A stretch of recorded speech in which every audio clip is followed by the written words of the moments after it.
Hi everyone, I just wanted to apologize for the late uploads lately. I've been pretty badly sick, to the point where I had a very hard time speaking for a day or two, but I'm feeling much better now, and my life in general has opened up more time for video creation. So hopefully, barring more illness or World War III or something, I'll be both back on track and more active than ever. The Milletian, hero, paladin, the savior of Erin. But how many of you have considered exactly what the Milletians are? What you are in the world of Mabinogi? Are you really as good as you think you are? Could there be a darker truth behind the Milletians' presence? Why is it, really, that the Tuatha De Danann can't remember Milletians, even if they cared for them deeply? Is it them, or could it be us? Today, we're doing something just a little bit different from my usual videos. Today, we're asking about the nature of Milletians themselves, and trying to come to a conclusion that fits within the lore of Mabinogi's plot so far. The very first thing we have to look at is a little meta, the character selection screen. Currently, a single account is able to hold 300 characters at the maximum, and normally I would write that off as just game mechanics, but here's the thing. The game, on some level, acknowledges that separate characters on a single account are the same entity. Bank space, events, even Lorna will comment in the tutorial if you've cleared it before on a previous character. So we have to assume that some characters, those like Now and a select few other NPCs with higher awareness, can tell that we are those different characters. This changes the way we look at the Milletian as an existence, not truly corporeal, but instead an entity that exists in abstract, something purely metaphysical. That's all I have to say on this topic right now, but hold it in your thoughts because we'll be back.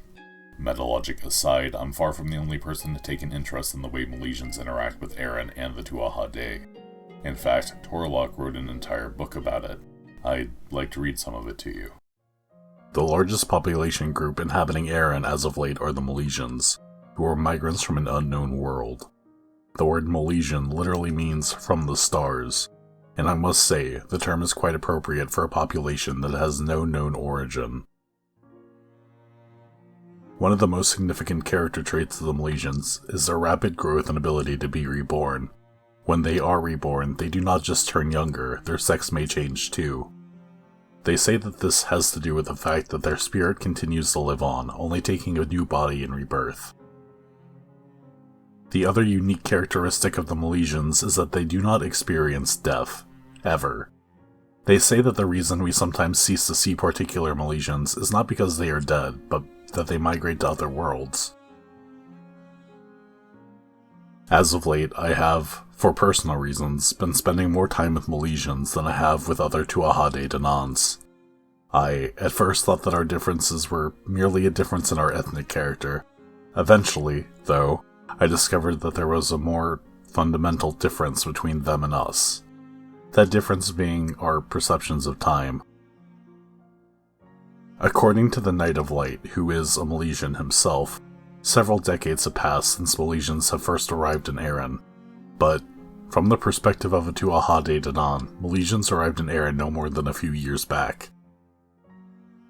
Where does this difference in perception come from?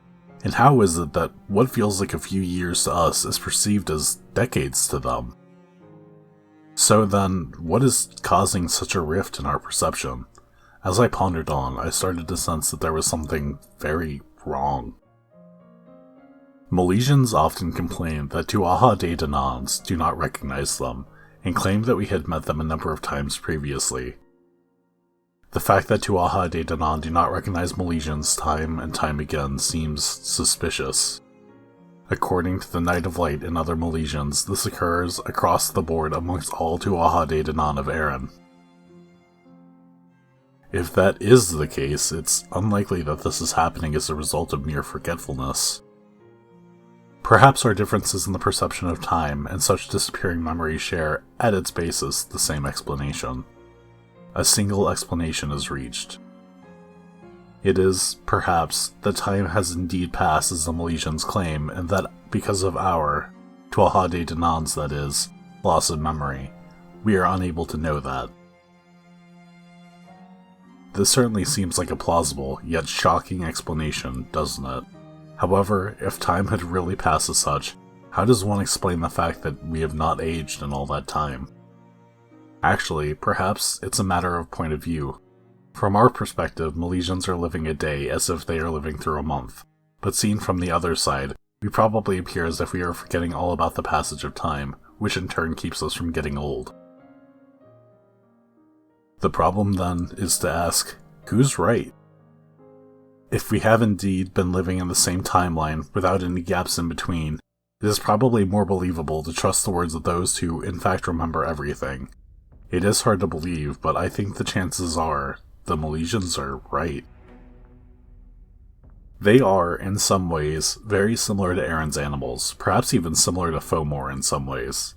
It is unfair to compare the righteous Milletians to the evil Fomors, I know, but one thing is for sure. For now, they are a much superior group to us, and so it is imperative that we request their help in our battles against the Fomor.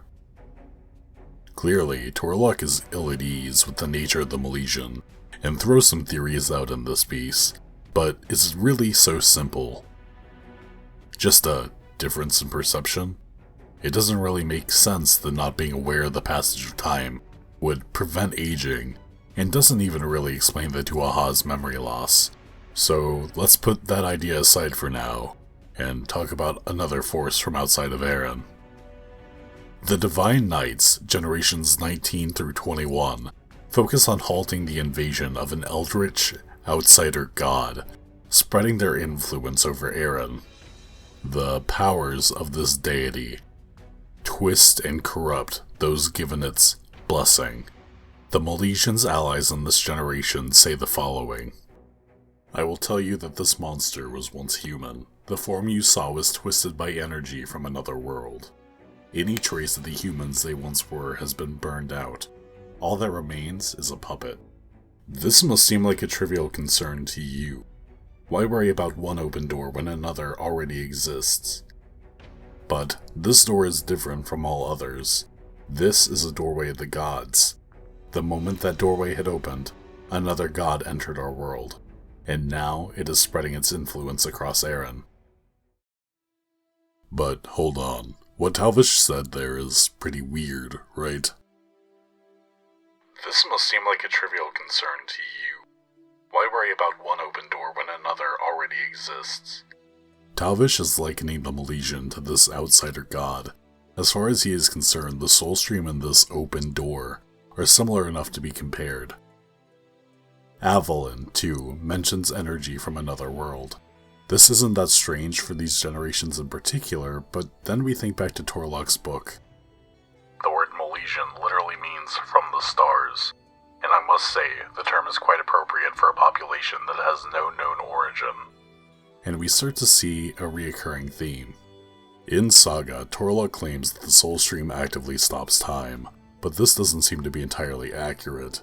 The book from Generation 3 we read earlier notes a passage of a few years, but notes that for Milletians it's been decades. Saga itself features older versions of both Tarlach and Rory, so that would indicate that there is some passage of time, so maybe Tarlach's book was right.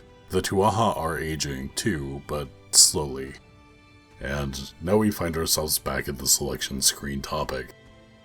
If the Milletian exists more in a metaphysical sense than a literal one, they would exist as a force outside of or unaffected by Aaron's space-time.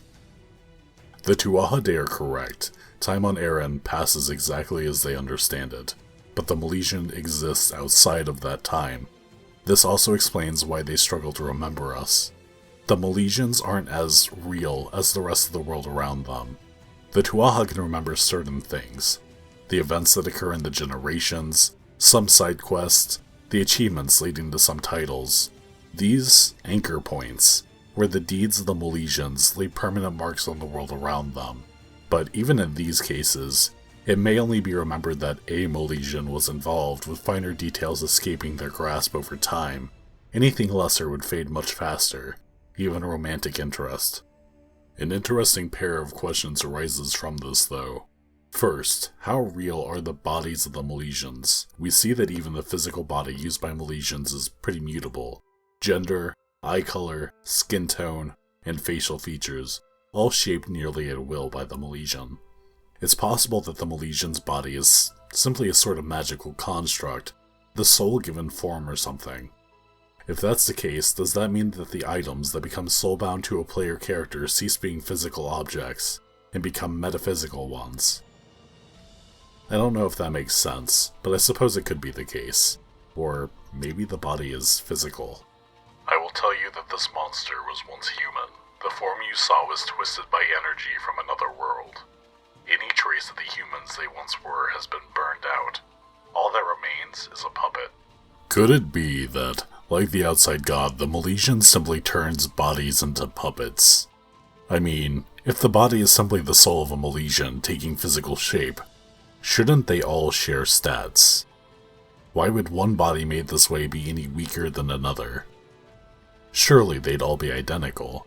So what if, like the outsider god, the Milletian corrupts living things and manifests themselves that way? This might explain why there are total level requirements to use elite hero cards. The Milletian is too weak to possess a stronger body until they've surpassed it in another. Is there any basis for something similar in Mabinogi? Well, and spoilers for Generation 25 ahead, so proceed with care, when Hierarch decides to incarnate onto Eren, she uses the body of Tani, a fellow Milletian whose connection to her world has been broken. After Hierarch possesses the body, it changes considerably. We can also look to Trina, the medium to be for Maka in Generation 3, as it is implied that once Maka is awakened inside her by the Liafal, the original personality of Trina would cease to exist. So this is clearly something that's within the realm of possibility in this universe. And now, the second question. What about NPC characters that do remember us? There aren't many of these, really. The Alban Knight crew seems to always remember the Milletian, but we don't really get access to them outside of Generation quests. The Alban Knight squires under your care, however, are a constant presence and don't forget you over time. All these characters have some access to divine power, though, so that may be an explanation. We also have Erwin, who seems constantly aware of and slightly in love with the Milletian. She's not tied to a divinity in any special way, but maybe the Milletian has left enough anchor points for her specifically that she can't forget them. But hey, that's just a theory. A game. Sorry. So what are the points against these ideas? Well, Tarlach claims that the Soul Stream, not the Milletian themselves, is responsible for stopping time on Eren. I don't consider him to be a reliable source, but if you do, that definitely destroys the theory. The body snatching theory can also be dismissed if you're content to boil it all down to game mechanics, and, of course, there isn't any solid proof in favor of either theory anyway. In the end, it's all up for you to decide. That brings us to the end of today's video. Thank you so much for watching to the end, if you're still here. Tell me if you like this style of content. I'd love to maybe cook up a few more theories, if you like them. And how do you guys like my little VTuber thing I have going? Should I use it in these more casual videos? Let me know in the comments and stuff, and I'll see you all next time.